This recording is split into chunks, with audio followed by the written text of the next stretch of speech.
Bhavnagar local crime બ્રાન્ચને વિદેશી દારૂના જથ્થા સાથે એક મોટી સફળતા મળી છે।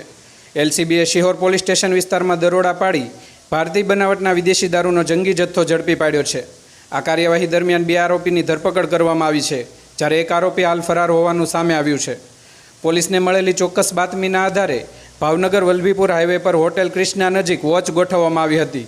તે દરમિયાન વલભીપુર તરફથી આવી રહેલી જીજે 25AA2697 નંબરની સ્કોર્પિયો અને તેનું પાઇલોટિંગ કરતી જીજે 13CD 4784 નંબરની વેગેનર કારને રોકી તપાસ કરવામાં આવી હતી।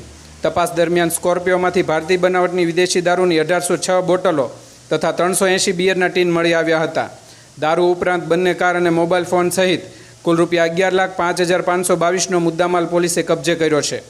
ઝડપાયેલા આરોપીમાં હરેશભાઈ ઉર્ફે મુન્નાભાઈ રમકુભાઈ માલા અને હિતેશભાઈ બાવકુભાઈ ધાંધલનો સમાવેશ થાય છે, જ્યારે ભોલાભાઈ રહેવાનું શિહોર હાલ ફરાર છે અને તેને ઝડપી પાડવા પોલીસે શોધખોળ શરૂ કરી છે।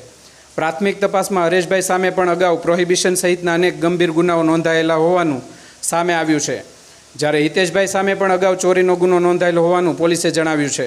આ સમગ્ર કામગીરી પોલીસ ઇન્સ્પેક્ટર મયુર ધ્વજસિંહ સરવૈયાના માર્ગદર્શન હેઠળ police sub inspector RA Vadher તેમજ PD ઝાલા, VC જાડેજા તેમજ LCB સ્ટાફના કેવલભાઈ સાંગા, હિતેશકુમાર મકવાણા, ઉમેશભાઈ હુંબલ, માનદીપસિંહ ગોહિલ, જયદીપસિંહ ગોહિલ અને જયપાલસિંહ ગોહિલ સહિતના પોલીસ કર્મચારીઓ આ કામગીરીમાં જોડાયા હતા।